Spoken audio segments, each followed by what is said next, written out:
નમસ્કાર વિદ્યાર્થી મિત્રો, ધોરણ 11 સાયન્સ ભાગ 1 ચેપ્ટર 2 એકમો અને માપન એનું આજે 7 નંબરનું લેક્ચર EP7 એમાં આપણે છેલ્લો મુદ્દો ચેપ્ટરનો 2.10 પારિમાણિક વિશ્લેષણ અને તેના ઉપયોગો. પારિમાણિક વિશ્લેષણ કોને કહેવાય? વ્યાખ્યા આપણે સમજીએ કે પારિમાણિક સૂત્રોનો ઉપયોગ કરીને ભૌતિક વિજ્ઞાનના અમુક પ્રશ્નોનો ઉકેલ મેળવવાની પદ્ધતિને પારિમાણિક વિશ્લેષણ કહે છે. પારિમાણિક સૂત્રોનો ઉપયોગ કરી અને ભૌતિક વિજ્ઞાનના અમુક એવા કોયડાઓ આપણે ઉકેલી શકીએ તો એને એ પ્રક્રિયાને અથવા એને આપણે એ પદ્ધતિને પારિમાણિક વિશ્લેષણ તરીકે ઓળખી છે. એના 3 ઉપયોગો છે. પહેલો ઉપયોગ આપણને આપેલો છે કે બે જુદી જુદી એકમ પદ્ધતિના કોઈ ભૌતિક રાશિના એકમો વચ્ચેનો સંખ્યાત્મક સંબંધ મેળવવો. બે જુદી જુદી એકમ પદ્ધતિ આપેલી હોય, MKS એકમ પદ્ધતિ હોય, CGS એકમ પદ્ધતિ હોય, તો આપેલ ભૌતિક રાશિના MKS એકમ પદ્ધતિના એકમ બરાબર CGS એકમ પદ્ધતિમાં એનું મૂલ્ય કેટલું થાય, એટલે કે આપેલ ભૌતિક રાશિનો બે જુદી જુદી એકમ પદ્ધતિમાં સંખ્યાત્મક સંબંધ એમની વચ્ચે કયો રહેલો છે એ સંબંધ મેળવવા માટે આપણે પારિમાણિક વિશ્લેષણનો ઉપયોગ કરીએ છીએ. આ પહેલો ઉપયોગ છે. આપણે ઉદાહરણ દ્વારા સમજીશું. એનું એક ઉદાહરણ લઈશું કે કઈ રીતે આપણે બે જુદી જુદી એકમ પદ્ધતિમાં આપેલ ભૌતિક રાશિના એકમો વચ્ચેનો સંખ્યાત્મક સંબંધ મેળવી શકીએ છીએ. બીજા નંબરનો ઉપયોગ છે, અહીંયા લખ્યો નથી, હું બોલું છું, પછી સ્ટેપ બાય સ્ટેપ આપણે ત્રણેય ઉપયોગો સમજીશું કે પારિમાણિક સમીકરણનો ઉપયોગ કરીને કોઈ ભૌતિક સમીકરણ આપણને આપેલું હોય, ભૌતિક વિજ્ઞાનની અંદર આવતું કોઈ સૂત્ર આપેલું હોય, તો એ પારિમાણિક દ્રષ્ટિએ યથાર્થ એટલે કે સાચું છે તો એ પણ આપણે ચકાસી શકીએ છીએ. એની ડાબી બાજુ જે પણ ભૌતિક રાશિ અથવા એમની વચ્ચેનો સંબંધ હોય એના પારિમાણિક સૂત્રો મૂકી અને જમણી બાજુ પારિમાણિક સૂત્રો મૂકી ડાબી અને જમણી બાજુ જો સમાન આવે તો પારિમાણિક દ્રષ્ટિએ આપેલ સમીકરણ સાચું કે યથાર્થ છે એમ આપણે કહી શકીએ.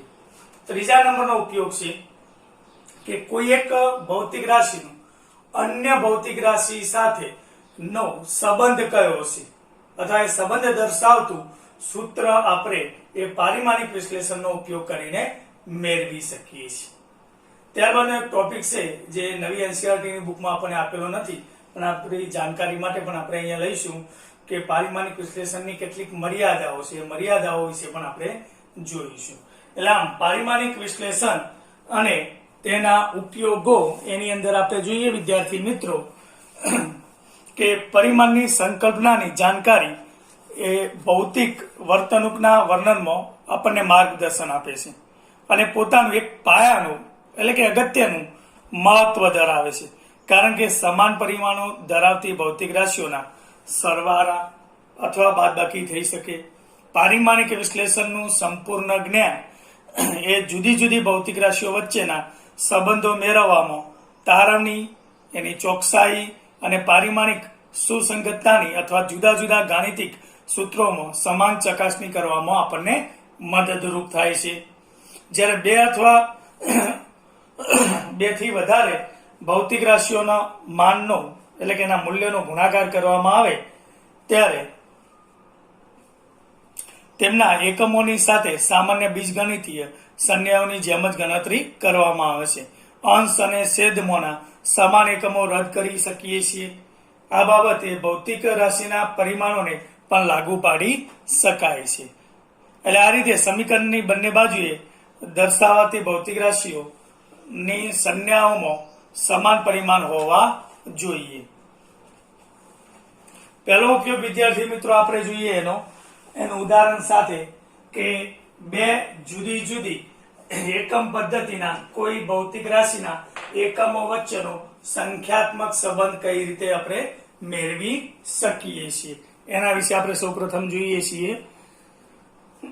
ધારો કે કોઈ ભૌતિક રાશિ આપણે કાર્ય લઈ લઈએ કે ઉદાહરણ નંબર 1. બીજું ઉદાહરણ પણ આપણે પ્રેક્ટિસ માટે જોઈશું કે એમકેએસ પદ્ધતિમાં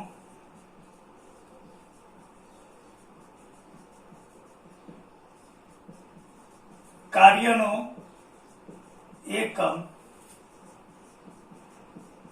જૂલ છે અને સીજીએસ એકમ પદ્ધતિમાં કાર્યનો એકમ અર્ગ છે. તો એક જૂલ બરાબર કેટલા અર્ગ થાય, એટલે કે આપેલ ભૌતિક રાશિ કાર્ય ની બે જુદી જુદી એકમ પદ્ધતિ સીજીએસ અને એમકેએસ એ બંને વચ્ચે સંખ્યાત્મક સંબંધ કયો છે એ અહીંયા આપણે નક્કી કરવો છે.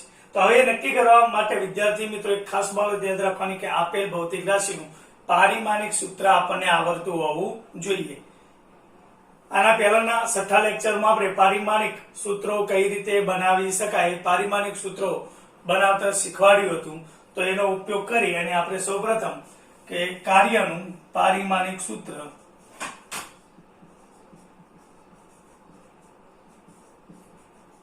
W બરાબર, આમ તો આપણે મોઢે જ હોય, કારણ કે કાર્ય થાય ત્યારે ઉર્જા ખર્ચાય, એટલે ઉર્જાનું જે પારિમાણિક સૂત્ર છે કાર્યનું પારિમાણિક સૂત્ર થશે. છતાં આપણને ના આવડે તો આપણે એનું સૂત્ર આપણે યાદ હોવું જોઈએ.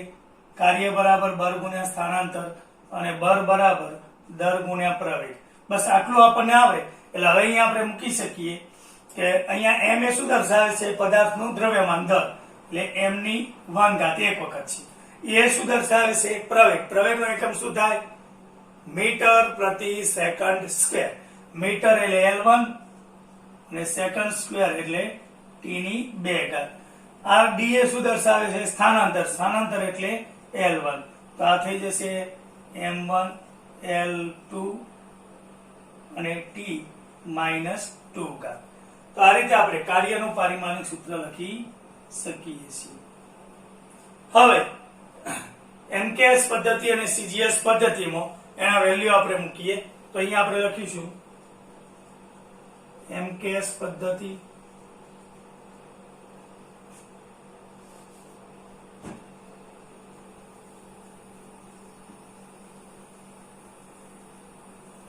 અને અહીંયા સામે સીજીએસ પદ્ધતિ. એમકેએસ પદ્ધતિમાં એમ એટલે માસ, એનો એકમ આપણે લઈએ છીએ કિલોગ્રામ. સીજીએસ પદ્ધતિમાં ગ્રામ લઈએ છીએ એકમ. તો 1 કિલોગ્રામ બરાબર કેટલા ગ્રામ થાય આપણને ખબર હોવી જોઈએ કે 1 કિલોગ્રામ બરાબર 1000 ગ્રામ અથવા 10³ ગ્રામ થશે.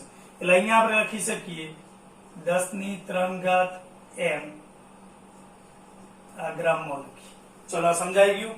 અહીંયા આપણે દરનો એકમ કિલોગ્રામ લઈએ એમકેએસ પદ્ધતિમાં, સીજીએસ પદ્ધતિમાં ગ્રામ લઈએ, પણ બંને વચ્ચેનો સંબંધ 1 કિલોગ્રામ બરાબર કેટલા થશે, 10³ ગ્રામ, એટલે કે 1000 ગ્રામ થશે. હવે એ જ રીતે L લંબાઈ એમકેએસ માં આપણે લઈએ છીએ મીટર, સીજીએસ માં આપણે સેન્ટીમીટર લઈએ, પણ 1 મીટર બરાબર સેન્ટીમીટર કેટલા થાય, 100 સેન્ટીમીટર અથવા 10² સેન્ટીમીટર. એટલે અહીંયા આપણે લખીશું 10² L અને અહીંયા એનો એકમ સેન્ટીમીટર. ml પછી આવશે સમય માટે t. t નો એકમ એમકેએસ પદ્ધતિમાં સેકન્ડ અને સીજીએસ પદ્ધતિમાં પણ એનો એકમ કયો છે, સેકન્ડ. એટલે અહીંયા એની 10⁻⁴ લખી શકીએ, કારણ કે 10⁻⁴ એટલે કેટલા થશે, 1 થશે. એટલે 10⁻⁴ t સેકન્ડ. ચલો આ રીતે આપણે લખી દીધું એમકેએસ પદ્ધતિમાં એના એકમ અને એનો સંબંધ સીજીએસ પદ્ધતિમાં લખી દીધું. હવે કાર્યનું પારિમાણિક સૂત્ર અહીંયા આપણે મેળવી દીધું છે, m1 L2 t - 2 is equal two આ એમકેએસ પદ્ધતિમાં જ આપણે લખેલું છે, ઇઝ ઇક્વલ ટુ સીજીએસ પદ્ધતિમાં આપણે અહીંયા લખીએ તો 10³ m થાય. હવે બરાબર ધ્યાન રાખજો, એની કેટલી ઘાત છે, એમની અહીંયા 1 ઘાત છે. એ રીતે L માટે 10² L એની 2 ઘાત 10⁻0 t અને એની કેટલી ઘાત છે -2 ઘાત. કાર્યનું પારિમાણિક સૂત્ર અહીંયા આપણે લખેલું જ છે એ પરથી અહીંયા લેવાનું છે. તો ઇઝ ઇક્વલ ટુ એટલે કે m1 L2 t -2 is equal to ઘાતના ઘાતનો નિયમ લઈએ એટલે 10⁻³ ઘાત m⁻1 ઘાત 10 ઉપર લઈએ 2 × 2 એટલે 4 ઘાત n⁻2 ઘાત 10⁻0 ઘાત થશે 0 × -2 અને t⁻2 ઘાત. આધાર સરખા હોય તો ઘાતાંકોનો સરવાળો થાય એટલે સીધું જ અહીંયા 3 + 4 + 0 m1 L2 t -2 અહીંયા પણ m1 L2 t -2 m1 L2 t -2 10 ની કેટલી ઘાત થશે 7 ઘાત m1 L2 t -2. તો આ ડાબી સાઈડ જે આપણને આપેલું છે એ ડાબી સાઈડ એ કાર્યનો MKS પદ્ધતિમાં એકમ છે. ડાબી સાઈડ જે આપેલું છે એ કાર્યનો MKS પદ્ધતિમાં એકમ ઇઝ ઇક્વલ ટુ શું થશે 10⁻7 ઘાત ગુણ્યા કાર્યનો CGS પદ્ધતિમાં એકમ થશે. હવે કાર્યનો MKS પદ્ધતિમાં એકમ કયો છે જૂલ એટલે અહીંયા 1 જૂલ બરાબર CGS પદ્ધતિમાં એકમ કેટલો છે અર્ગ એટલે 10⁻7 ઘાત અર્ગ અહીંયા આપણને મળશે. એટલે આમ લખી શકીએ કે 1 જૂલ બરાબર 10⁻7 ઘાત અર્ગ. આ જૂલ અને અર્ગ વચ્ચે નવો સંબંધ આપણને મળે છે. તો આ રીતે આપણે કોઈ બે જુદી જુદી એકમ પદ્ધતિના કોઈ ભૌતિક રાશિના એકમો વચ્ચેનો સંખ્યાત્મક સંબંધ મેળવી શકીએ છીએ. તો આ મુદ્દાઓ એ તમારી નોટબુકમાં નોંધી લેજો. નોટબુકની અંદર આ લખી નાખજો. પછી આપણે બીજું જોઈએ આવું જ ઉદાહરણ એટલે તમારે વધુ પ્રેક્ટિસ થઈ જાય.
બીજું ઉદાહરણ આપણે અહીંયા આ જ ઉપયોગનું જોઈએ છીએ.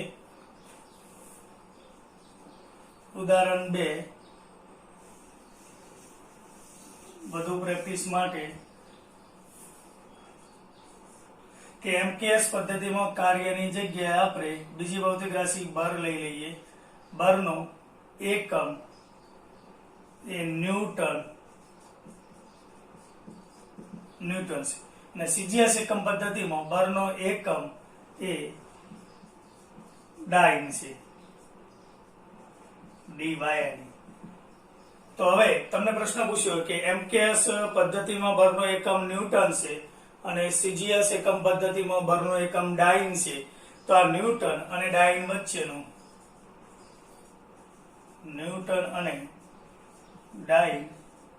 વચ્ચેનો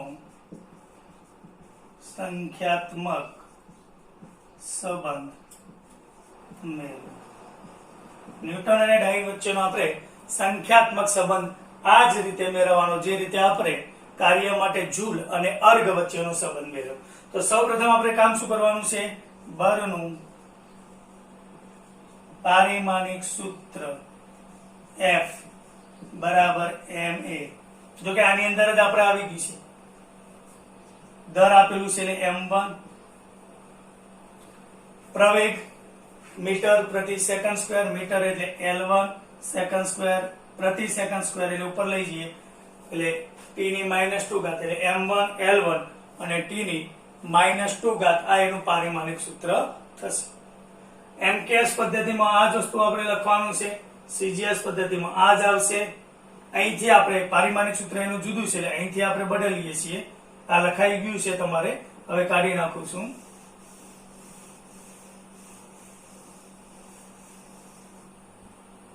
આગળ કર્યું તો એ જ રીતે બરનું પારિમાણિક સૂત્ર m1 L1 t -2 બરાબર આની ઘાત ધ્યાનમાં રાખવાની છે 10 ની 3 ઘાત m ની 1 ઘાત 10 ની 2 ઘાત l ની 1 ઘાત 10 ની 0 ઘાત t અને એની -2 ઘાત. ઘાત લઈ લઈએ આપણે 10 ની 3 ઘાત m ની 1 ઘાત 10 ની 2 ઘાત l ની 1 ઘાત 10 ની 0 ઘાત t ની -2 ઘાત. આધાર સરખા ઘાતાંકોનો સરવાળો એટલે અહીંયા સીધું લખું 3 + 2 + 0 એટલે 5.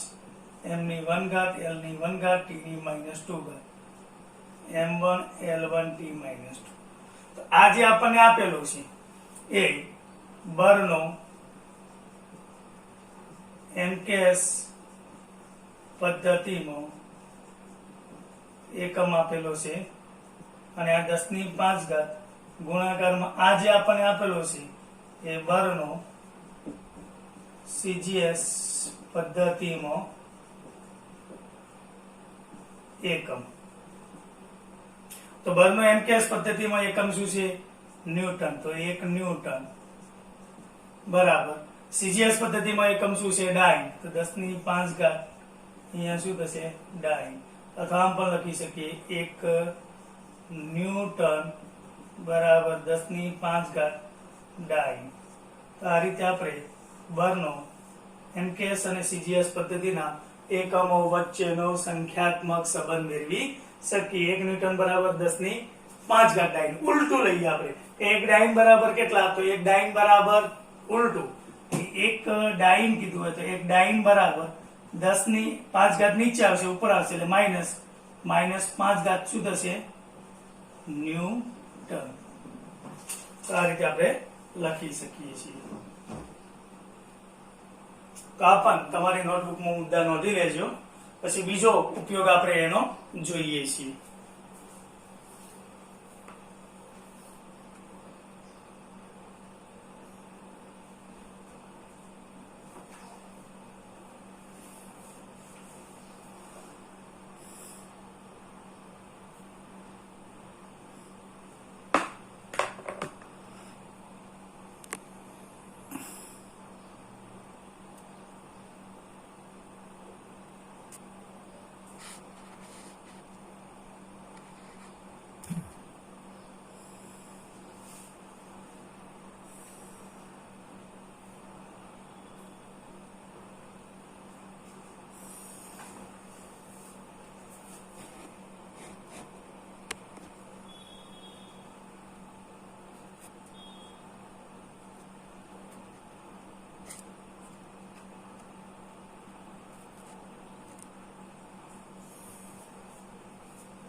ત્યારબાદ પારિમાણિક વિશ્લેષણનો બીજા નંબરનો ઉપયોગ આપણે જોઈએ કે પારિમાણિક સમીકરણનો ઉપયોગ કરીને ભૌતિક વિજ્ઞાનના કોઈ પણ સમીકરણની યથાર્થતા ચકાસવી, એટલે કે સમીકરણોની પારિમાણિક સુસંગતતાની ચકાસણી કરવી. એટલે આપેલ સમીકરણ પારિમાણિક દ્રષ્ટિએ સાચું છે કે ખોટું એ પણ આપણે આ પારિમાણિક વિશ્લેષણના બીજા ઉપયોગ પરથી નક્કી કરી શકીએ છીએ. કોઈ પણ ભૌતિક રાશિઓને સાંકળતા સમીકરણની બંને બાજુની પદાવલીઓના પરિમાણ જો સમાન હોય તો એ ભૌતિક સમીકરણ એ પારિમાણિક દ્રષ્ટિએ યથાર્થ છે, સાચું છે એમ આપણે કહી શકીએ. આપણે એને એક ઉદાહરણ દ્વારા સમજીએ. ઉદાહરણ દ્વારા આ બીજો ઉપયોગ કઈ રીતે કરી શકાય એ આપણે એનો ઉપયોગ કઈ રીતે કરી શકાય એના વિશે આપણે જોઈએ. ઉદાહરણ તરીકે કોઈ પદાર્થ જ્યારે વર્તુળ માર્ગે ગતિ કરતો હોય તો એના ઉપર કેન્દ્રગામી બળ અને કેન્દ્રથી દૂર તરફનું બળ, કેન્દ્ર ત્યાગી બળ લાગતું હોય છે. અને સમાન પરસ્પર વિરુદ્ધ હોય તો જ એ વર્તુળ માર્ગે એ અચળ વેગથી ગતિ કરી શકે છે એમ આપણે કહી શકીએ. અચળ ઝડપથી ગતિ, વેગ તો દરેક જગ્યાએ એની દિશા બદલાશે પણ અચળ ઝડપથી ગતિ કરે છે એમ આપણે કહી શકીએ છીએ. દાખલા તરીકે આપણે ચકડોળમાં બેઠા હોય ત્યારે કેન્દ્ર ત્યાગી બળનો આપણને અનુભવ થાય છે. એટલે અહીંયા આપણે ઉદાહરણ લઈએ કે આ એક વર્તુળ માર્ગ આપેલો છે. આ વર્તુળ માર્ગનું કેન્દ્ર લઈએ છીએ. કોઈ m દરનો પદાર્થ એ r ત્રિજ્યાના વર્તુળ માર્ગે ગતિ કરે છે. તો અહીંયા એક કેન્દ્ર તરફ બળ લાગશે, F બરાબર m AC કહીએ, અને બીજું એટલું જ કેન્દ્રથી દૂર તરફની દિશામાં બળ લાગતું હોય અને આ બંને બળ સમાન હોય. એટલે અહીંયા જે AC કેન્દ્રગામી પ્રવેગ તરીકે લઈએ છીએ, જેનું મૂલ્ય એ નીચેના ધોરણમાં તમે કદાચ શીખી ગયા હશો, v²/r જેટલું હોય છે.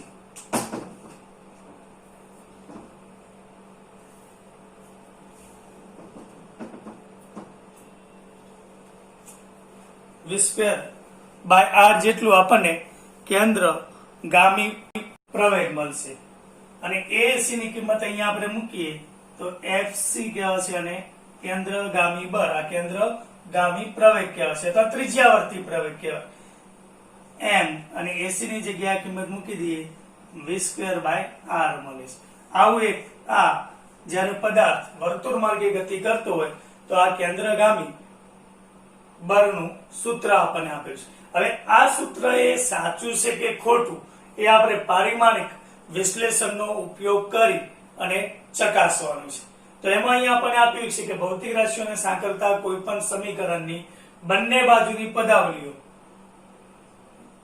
પદાવલીના પરિમાણ જો આપણે મૂકીએ અને સમાન મળે તો આપેલ સમીકરણ એ પારિમાણિક દ્રષ્ટિએ સાચું છે, અને બંને જુદા જુદા મળે, સમાન ન મળે તો એ સમીકરણ પારિમાણિક દ્રષ્ટિએ ખોટું છે એમ આપણે કહી શકીએ છીએ.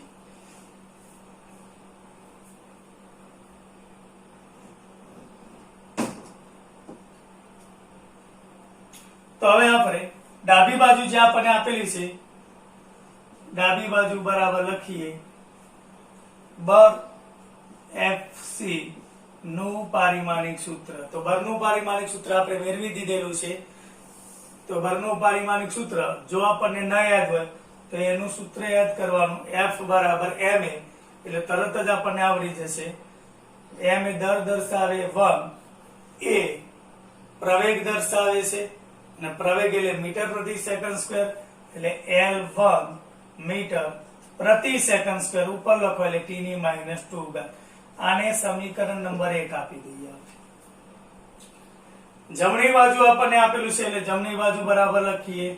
જમણી બાજુનું પારિમાણિક સૂત્ર અહીંયા આપણે લખીએ m v²/r, જ્યાં m એ પદાર્થનું દ્રવ્યમાન છે, v એ પદાર્થનો વેગ છે જેની દિશા હંમેશા સ્પર્શકની દિશામાં આપણને મળે છે, અને આ એ જે વર્તુળ માર્ગે ગતિ કરે છે વર્તુળ માર્ગની ત્રિજ્યા આપેલી છે એટલે કે અંતર છે. તો તો આનો આપણે પારિમાણિક સૂત્ર મેળવીએ તો અહીંયા જો સીધું જ મેળવવું હોય, એમ આપેલો છે, એમ એ પદાર્થનો દર છે એટલે m ની 1 ઘાત થશે.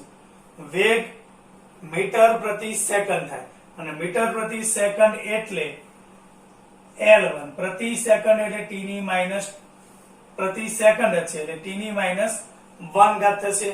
મીટર પ્રતિ સેકન્ડ વેગનો એકમ, પણ એનું પરિમાણ ઘાતાંક કેટલો છે 2 ઘાત મૂકી દઈએ. અને નીચે આપણને શું આપેલું છે r એટલે ત્રિજ્યા એટલે અંતર છે L1. m1 l ની ગુણાકાર કરીએ 2 ઘાત, t ની માઈનસ 2 ઘાત અને l ની 1 ઘાત થશે. m1 આને ઉપર લઈ જઈએ, આધાર સરખા હોય અને ઘાત ભાગાકારમાં આપણને આપેલી હોય તો એના ઘાતાંકોની શું થાય છે બાદબાકી, એટલે 2 - 1 એટલે 1 થશે અને t ની માઈનસ 2 ઘાત. અને સમીકરણ નંબર 2 આપી દઈએ. તો હવે સમીકરણ 1 અને 2 પરથી લખી શકીએ કે ડાબી બાજુ બરાબર જમણી બાજુ છે. ડાબી બાજુ એટલે fc અને જમણી બાજુ એટલે mv²/r. તો આપેલ સમીકરણ અહીંયા વિધાન આપણે લખી શકીએ કે આપેલ સમીકરણ એ સમીકરણ 1 અને 2 પરથી એના પરિમાણ સમાન હોવાથી પારિમાણિક દ્રષ્ટિએ સાચું છે, યથાર્થ છે. તો આ રીતે આપણે કોઈ પણ સમીકરણ એ પારિમાણિક દ્રષ્ટિએ સાચું છે કે ખોટું એ નક્કી કરી શકીએ છીએ.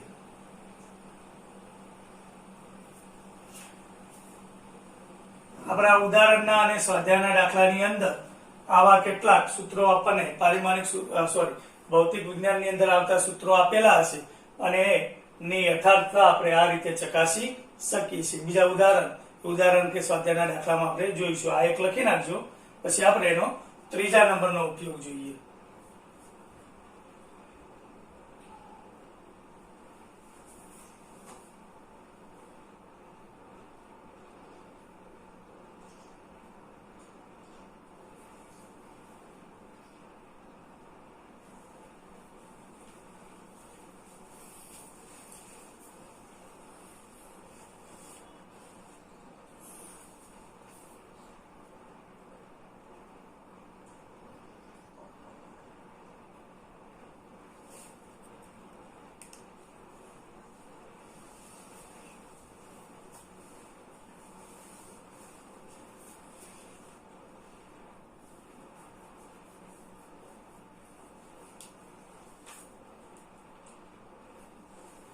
એક નોટ ખાસ યાદ રાખજો કે કોઈ સમીકરણ આપણને એવા આપેલા હોય કે જેની અંદર કોઈ આપણને અંક આપેલો હોય અથવા કોઈ અચળાંક આપેલો હોય કે જે પરિમાણ ન ધરાવતા હોય, પરિમાણ રહિત હોય, તો એની ચકાસણી એ પારિમાણિક વિશ્લેષણથી થઈ શકતી નથી. એટલે સમીકરણમાં આવતા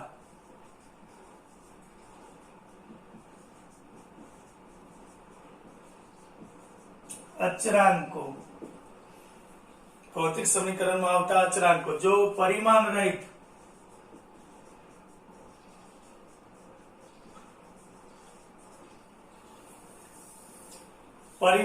ન હોય એટલે કે પરિમાણ ધરાવતા પરિમાણ રહિત ન હોય તો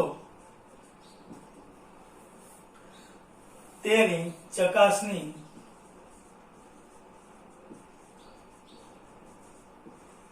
થઈ શકતી નથી.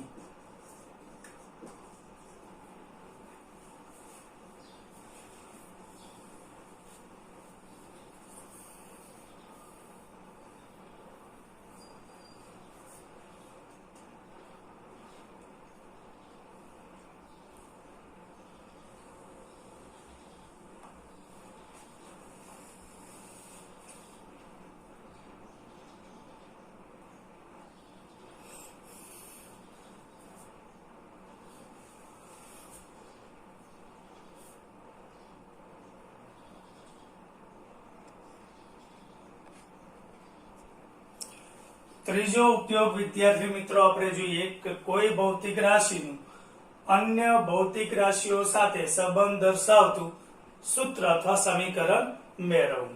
આ ત્રીજો ઉપયોગ એ ખૂબ જ અગત્યનો મોસ્ટ આઈએમપી છે. ત્રણે ત્રણ ઉપયોગો એ આપણને આ ચેપ્ટરના કેટલાક એક્ઝામ્પલ સોલ્વ કરવા માટે ખૂબ જ ઉપયોગી છે. એના પર આધારિત ઘણા એક્ઝામ્પલ પૂછાતા હોય છે. હવે અહીંયા આપણે આ એક ઉદાહરણ દ્વારા સમજીએ છીએ અને આ ઉદાહરણ એ આપણી ટેક્સ્ટ બુકમાં ઉદાહરણ નંબર 2.17 ની અંદર આપેલું જ છે, એટલે અત્યારે જ આપણે સોલ્વ કરી દઈએ છીએ. એટલે જ્યારે ઉદાહરણના લેક્ચરની અંદર એને ફરીથી સમજાવવાની જરૂરિયાત ઊભી થશે નહીં. તો એ સમજવા માટે અહીંયા એક આપણને સાદું લોલક આપેલું છે. સાદું લોલક એની વ્યાખ્યા મેં તમને બેઝિક પોઈન્ટમાં સમજાવેલી છે. સાદા લોલકની લંબાઈ એટલે જે આધાર બિંદુથી ગોળાના કેન્દ્ર સુધીનું અંતર એને સાદા લોલકની લંબાઈ કહીએ છીએ. હવે સાદું લોલક નો ગોળો એ ધારો કે m દ્રવ્યમાન ધરાવતો હોય અને એના એક અંત્ય બિંદુથી જઈને ફરીથી અહીંયા આવે એટલે એક દોલન પૂરું કરે છે. તો આ એક દોલન પૂરું કરવા માટે લાગતો સમય એને આપણે સાદા લોલકનો આવર્તકાળ કહીએ છીએ. તો એ આવર્તકાળ t નું સૂત્ર અહીંયા આપણે સાબિત કરવું છે, જે t બરાબર 2 √L/g, એટલે કે સાદા લોલકનો આવર્તકાળ એ સાદા લોલકની લંબાઈ L અને g એ ગુરુત્વ પ્રવેગ છે. તો એની સાથે કયો સંબંધ ધરાવે છે આપણને સૂત્ર મેં અહીંયા લખી દીધું એટલે ખબર જ છે, પણ આવો સંબંધ આપણે મેળવવાનો છે. કોનો ઉપયોગ કરી? પારિમાણિક વિશ્લેષણનો ઉપયોગ કરી. કોઈ ભૌતિક રાશિનું અન્ય ભૌતિક રાશિઓ સાથે સંબંધ દર્શાવતું સમીકરણ કે સૂત્ર મેળવવું. તો હવે સાદા લોલકનો આવર્તકાળ t જે આપણને આપેલો છે, બરાબર ધ્યાન રાખજો, આપણે સાબિત કરીએ છીએ એ સાદા લોલકમાં જે ગોળો હોય છે જેનું દ્રવ્યમાન m છે એ ગોળાના દર ઉપર આધારિત છે, m ની એ ઘાત લખીએ છીએ. એ સાદા લોલકની લંબાઈ l એટલે l ની b ઘાત ધારીએ છીએ, l ઉપર આધારિત છે, ચલે છે, t ચલે છે, ગુરુત્વ પ્રવેગ g ની c ઘાત. એટલે હવે આપણે અહીંયા લખી શકીએ કે t ચલે છે, m ની a ઘાત, l ની b ઘાત, g ની c ઘાત. abc એ તો આપણે abc લઈ શકીએ, x y z લઈ શકીએ, p q r લઈ શકીએ, જરૂરી નથી abc લેવું એવું. ચલે છે દૂર કરવા માટે આપણે વચ્ચે કોઈ સપ્રમાણતા અચળાંક મૂકીએ છીએ, k લઈએ, m ની a ઘાત, l ની b ઘાત, g ની c ઘાત લઈએ. જ્યાં m પદાર્થ ગોળાનું દ્રવ્યમાન, l સાદા લોલકની લંબાઈ, g એનો ગુરુત્વ પ્રવેગ છે અને t એ એનો આવર્તકાળ છે. અને સમીકરણ નંબર આપણે એ આપી દઈએ, આ આપણા માટે અગત્યનું છે, કારણ કે abc ની કિંમતો શોધી અને આ સમીકરણમાં આપણે મૂકવાનું છે. ખ્યાલ આવી ગયો? અહીંયા ખાસ ધ્યાન રાખવાનું કે એ શું છે? સપ્રમાણતા અચળાંક. અને a b c નું મૂલ્ય belongs to r વાસ્તવિક સંખ્યાઓ હોઈ શકે. ચલો અહીંયા સુધી તમને સમજાઈ ગયું મિત્રો. તો પહેલું કામ આપણે કરવાનું છે કે અહીંયા આપણને t, m, l અને g ચાર જે ભૌતિક રાશિ આપેલા છે એના પારિમાણિક સૂત્રો આપણને આવડતા હોવા જોઈએ. પહેલા અહીંયા આપણે પારિમાણિક સૂત્રો લખી નાખીએ. t એટલે આવર્તકાળ આપેલો છે, આવર્તકાળનું પારિમાણિક સૂત્ર. આ ચોરસ કૌંસનો અર્થ શું થશે? t નું પારિમાણિક સૂત્ર. t એટલે આવર્તકાળ છે, તો t નું પારિમાણિક સૂત્ર તો સીધું લખી શકીએ અહીંયા આપણે m0 l0, કારણ કે આમાં દ્રવ્યમાન નથી, લંબાઈ નથી, સમય t ની 1 ઘાત. ચલો આ ખ્યાલ આવી ગયો. ચલો બીજું m આપેલો છે, એટલે કે m નું પારિમાણિક સૂત્ર. m એ શું છે? ગોળાનું દ્રવ્યમાન. તો એની અંદર m હાજર છે, m1 l0 t0. તમે આ 0 વાળા પદ ન લખો તો પણ ચાલે. પછી આપણને આપેલો છે લંબાઈ l, m0 l1 t0 અને ગુરુત્વ પ્રવેગ g. પ્રવેગ નો એકમ મીટર પ્રતિ સેકન્ડ સ્ક્વેર. મીટર પ્રતિ સેકન્ડ સ્ક્વેર, એમાં દ્રવ્યમાન નથી એટલે m0, મીટર એટલે લંબાઈ l1, પ્રતિ સેકન્ડ સ્ક્વેર એટલે t ની -2 ઘાત. એટલે કે આ ચારે ભૌતિક રાશિ ના પારિમાણિક સૂત્રો આપણને આવડતા હોવા જોઈએ.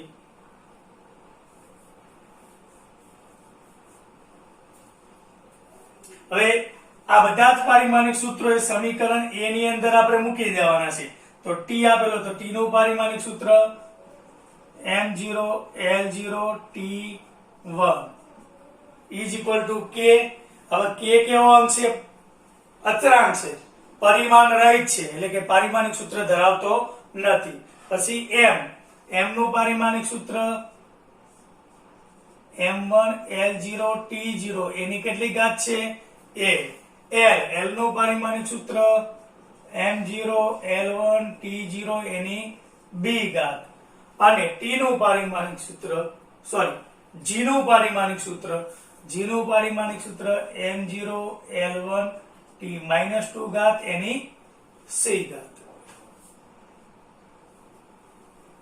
અહીંયા m ની a ઘાત t ની l ની 0 ઘાત t ની a 0 ઘાત 1 ગુણ્યા a એટલે a થશે, 0 ગુણ્યા a 0, m ની 0 ઘાત l ની b ઘાત t ની 0 ઘાત, m ની 0 ઘાત l ની c ઘાત અને t ની -2c ઘાત થશે. ડાબી બાજુ તો m0 l0 t1 આવશે. આધાર સરખા ઘાતાંકોનો સરવાળો કરીએ.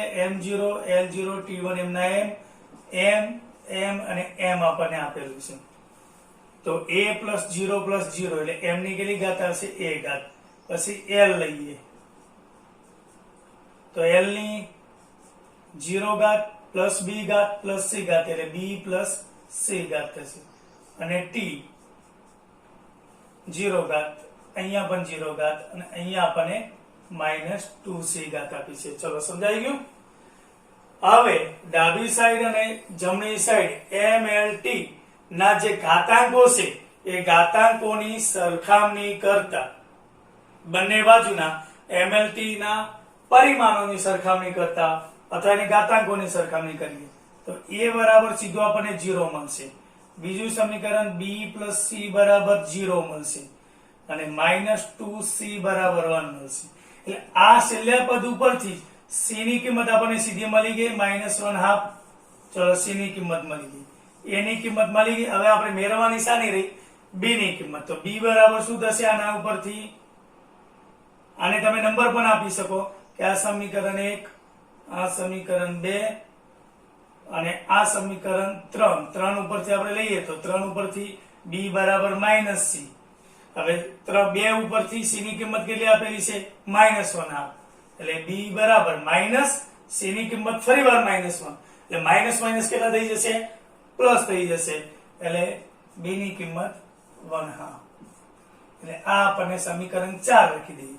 તો સમીકરણ 1, 2 અને 4 આ a b c ની કિંમત એ સમીકરણ a માં મૂકતા t બરાબર k m ની કેટલી ઘાત થઈ? a બરાબર કેટલા આવ્યા? 0. પછી l ની b બરાબર કેટલા આવ્યા? 1/2 અને g c બરાબર કેટલા છે? -1/2. તો t બરાબર k m ની 0 ઘાત બરાબર કેટલા થશે? 1 થશે. l ની 1/2 ઘાત અને g ની -1/2 ઘાત છે એને નીચે લઈ જઈએ તો અહીંયા +1/2 ઘાત થઈ જશે. ચલો ખ્યાલ આવી ગયો બરાબર?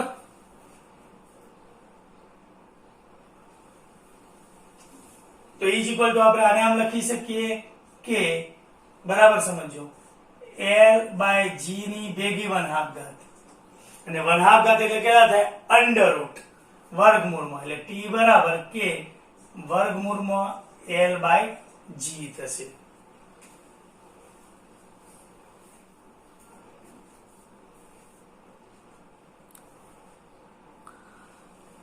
હવે અહીંયા લખી શકો કે k જે છે એક અચળાંક છે અને અચળાંકની વેલ્યુ અથવા એની માહિતી એ પારિમાણિક વિશ્લેષણ ઉપરથી મેળવી શકાતી નથી. એની એક મર્યાદા છે.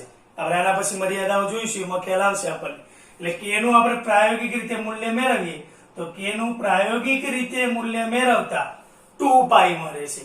તો અહીંયા t બરાબર 2π અને √L/J જે આપણે સમીકરણ મેળવવાનું હતું એ અહીંયા સાબિત થાય છે. એટલે આ રીતે આપણે પારિમાણિક વિશ્લેષણનો ઉપયોગ કરી કોઈ ભૌતિક રાશિનું અન્ય ભૌતિક રાશિઓ સાથે સંબંધ દર્શાવતું સમીકરણ મેળવી શકીએ. પણ આપણને ખ્યાલ હોવો જોઈએ કે આપેલ ભૌતિક રાશિ અન્ય કઈ ભૌતિક રાશિઓ ઉપર કઈ રીતે આધાર રાખે છે એ આપણને ખબર હોય તો આ રીતે આપણે આ મેળવી શકીએ છીએ. એટલે કે એનો અન્ય ભૌતિક રાશિ સાથેનો સંબંધ મેળવી શકાય છે. તો આ તમારી નોટબુકમાં નોંધી લેજો.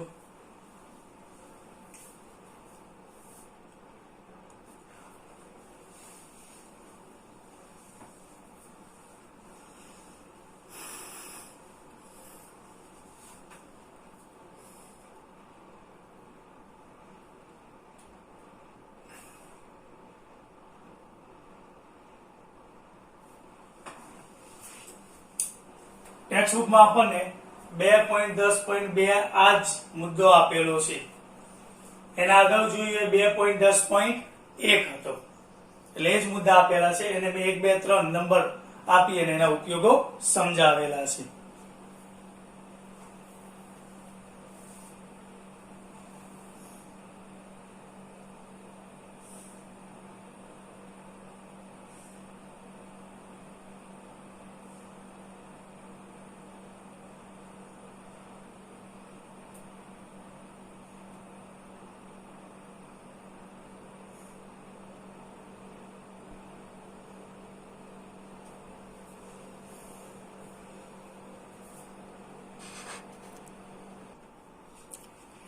પારિમાણિક વિશ્લેષણના મિત્રો આપણે 3 ઉપયોગો જોયા.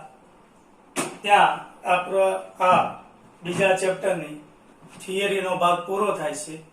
એના ઉપરાંત એક એક્સ્ટ્રા ટોપિક વધારાનો મુદ્દો આપણે જોઈએ છીએ પારિમાણિક વિશ્લેષણની મર્યાદાઓ.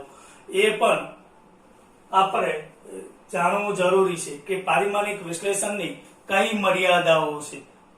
તો અહીંયા મર્યાદાના 4 મુદ્દાઓ આપણને આપેલા છે. 4 એની મર્યાદાઓ છે. તો એ આપણે સમજીએ અહીંયા કે માત્ર m, l અને t નો સમાવેશ કરતા પારિમાણિક સમીકરણમાં m, l અને t ના ઘાતાંકોની સરખામણી કરતા વધુમાં વધુ 3 સમીકરણ મળે.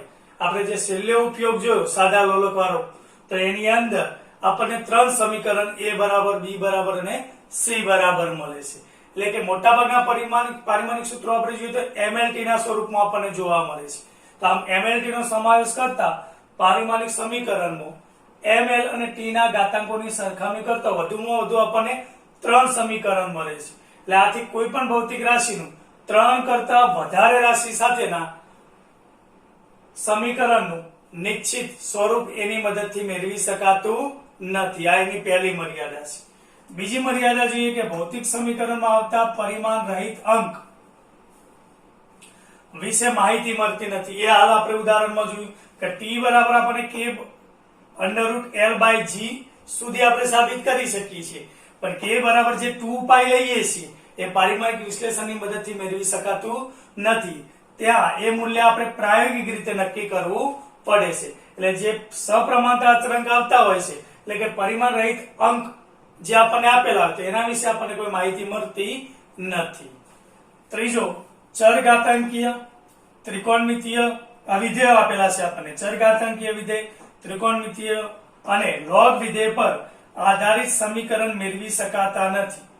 આવા વિધેયો પરિમાણ રહિત હોય છે. દાખલા તરીકે sin ωt માં ωt અને એ રીતે e−kx માં kx, તો આ પરિમાણ રહિત છે.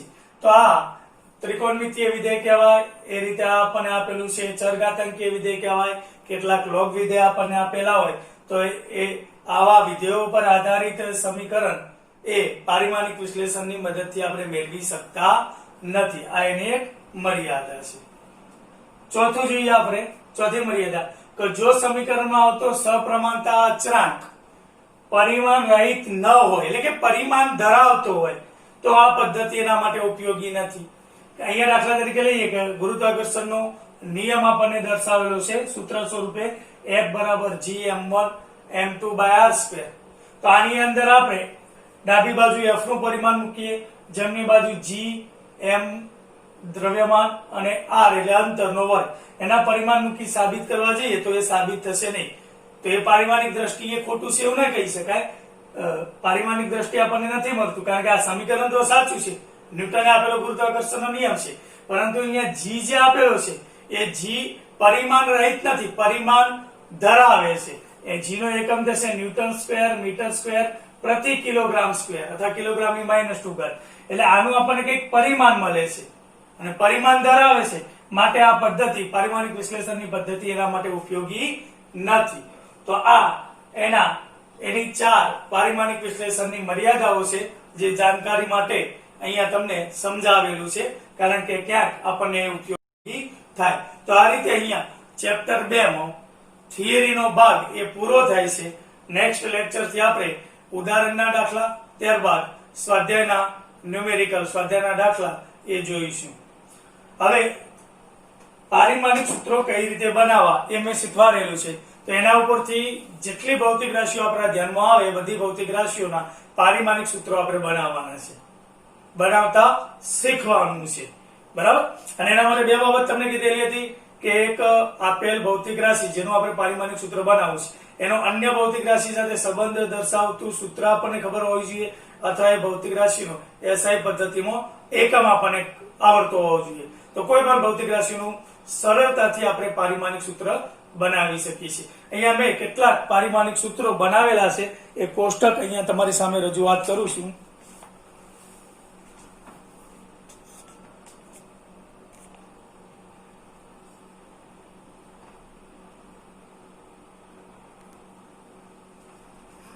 તમે અહીંયા જો ક્રમ, ભૌતિક રાશિ, અન્ય ભૌતિક રાશિનો સંબંધ પણ આપેલો છે, પારિમાણિક સૂત્ર અને એસઆઈ પદ્ધતિમાં એનો એકમ આપેલો છે કે કઈ રીતે આપણે એનું પારિમાણિક સૂત્ર બનાવી શકીએ છે. આવા કેટલાક પારિમાણિક સૂત્રો મેં બનાવેલા છે.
આમ અહીંયા મિત્રો 70 ભૌતિક રાશિના પારિમાણિક સૂત્રો બનાવીને કોષ્ટક મેં તૈયાર કરેલું છે. આ રીતે તમે આનાથી પણ વધુ પારિમાણિક સૂત્રો એ બનાવી શકો છો.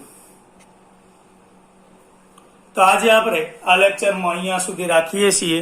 નેક્સ્ટ લેક્ચરથી એના ઉદાહરણ સ્વાધ્યાયના દાખલા વિશે જોઈશું. Thank you. નમસ્તે. મિત્રો તમને અહીંયા હું જે લેક્ચરમાં ભણાવું છું, અભ્યાસ કરાવું છું, મારાથી બનતો પ્રયત્ન તમને 100% સમજાઈ જાય એ રીતે કરું છું. તમને જો આની અંદર મજા આવતી હોય, ગમતું હોય તો આ ચેનલને તમે લાઈક કરો, સબસ્ક્રાઇબ કરો. Thank you.